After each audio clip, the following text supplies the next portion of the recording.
బీసీలకు 42% రిజర్వేషన్ల అమలుతో బీసీలకు న్యాయం చేయాలన్నారు సిపిఐ జాతీయ నాయకులు డాక్టర్ కె నారాయణ. హైదరాబాద్లో బీసీ జేఏసీ బంద్ కొనసాగుతోంది. బంద్లో సిపిఐ రాష్ట్ర కార్యదర్శి ఎమ్మెల్యే కూనంనేని సాంబశివరావు, సిపిఎం రాష్ట్ర కార్యదర్శి జాన్ వెస్లీ, తెలంగాణ జనసమితి రాష్ట్ర అధ్యక్షులు professor Kodandaram, CPI ML New Democracy రాష్ట్ర నాయకులు Govardhan, CPI ML Mass Line Hanmesh, MNCP Gadagoni Ravi, Arunodaya Vimalakka, professor PL విశ్వేశ్వరరావులు పాల్గొన్నారు. బీసీ బిల్లుకు వెంటనే చట్టబద్దత కల్పించాలని డిమాండ్ చేశారు నేతలు. బీసీలకు 42% కోటా దక్కే వరకు ఆందోళనలు తీవ్రతరం చేస్తామన్నారు నేతలు. అన్ని రాజకీయ పార్టీలు సమర్థించాయి, కాకపోతే ఈ బంద్ని అందరూ సమర్థిస్తే అర్థం కానీ బీజేపీ కూడా సమర్థిస్తూ ఉంది. ఇది ద్వంద్వ ప్రమాణం. ఇక్కడేమో బీజేపీ సపోర్ట్ చేస్తుంది, ఢిల్లీలో అపోజ్ చేస్తుంది. మరి ఇక్కడ ఢిల్లీలో పోయి మోడీతో మాట్లాడితే, కేంద్ర ప్రభుత్వం మాట్లాడితే పరిష్కారం అవుతుంది కదా.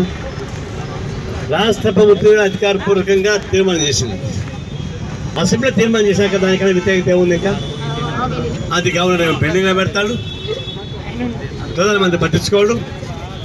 అదే నేను బీసీ అంటాడు. నేను బీసీ పదే చెప్పుకుంటున్నాడు మోడీ. నిజంగా బీసీ అయితే మరి ఎందుకు బీసీ రిజర్వేషన్స్ అమలు చేయడానికి సిద్ధంగా లేడు? ఎందుకు కులగణన చేయడానికి సిద్ధంగా లేడు? అంటే ఇవన్నీ జరిగితే రేపు రాబోయే రోజుల్లో బీజేపీ 3-4 పెట్టాలని తెలుసు. మనం కూడా ఒకటే, ఇది నిజం న్యాయబద్ధంగా రావాల్సిన రిజర్వేషన్స్.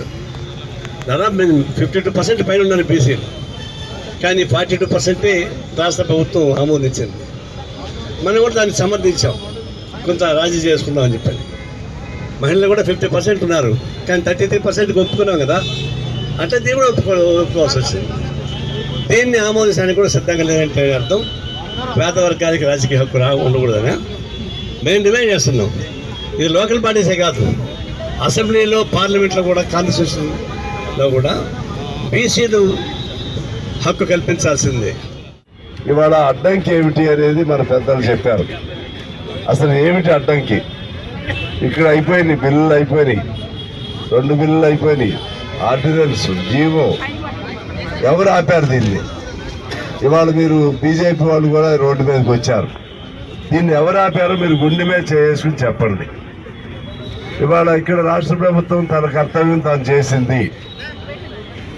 ఆ రోజు అసెంబ్లీలో మీరు మా బీసీలకు అన్యాయం చేస్తే మేము సహించు అని చెప్పి ముఖ్యమంత్రి పైన బీజేపీ వాళ్ళు మాట్లాడుతున్నారు. నేను అడిగాను, బీసీలకు అన్యాయం ముఖ్యమంత్రి చేస్తున్నాడా, ఈ పార్టీ చేస్తుందా, ప్రధానమంత్రి చేస్తున్నాడా? అది మీరు చెప్పవలసిన అవసరం ఉందని చెప్పి ఆ రోజు అడగటం జరిగింది. అదే పద్ధతిలో ఇవాళ పాత విషయం కూడా గుర్తు చేయాలి.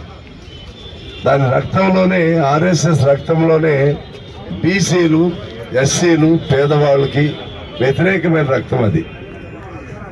ఆనాడు విపి సింగ్ గారు మండల్ కమిషన్ ఏర్పాటు చేసి బీసీలకు రిజర్వేషన్ 27% రిజర్వేషన్ తీసుకురావడానికి కేంద్రంలో ప్రధానమంత్రి ఉన్నప్పుడు చట్టం చేస్తే దానికి వ్యతిరేకంగా మండల్ కమండల్ అనే పేరుతో అద్వానీ గారు దేశమంతా యాత్ర చేశాడు. అంటే ఏంటి? బీసీ అంటే గొడవలకి శ్రీకారం చుట్టాడు. అంటే బీసీలు ఇక్కడ ఉద్యమం చేస్తున్నారు, దాన్ని డైవర్ట్ చేయాలి. దాన్ని డైవర్ట్ చేసి ప్రజల్లో మతం వైపు తీసుకెళ్ళాలి. ఆ వైపుగా ఆనాడే చేయటం జరిగింది.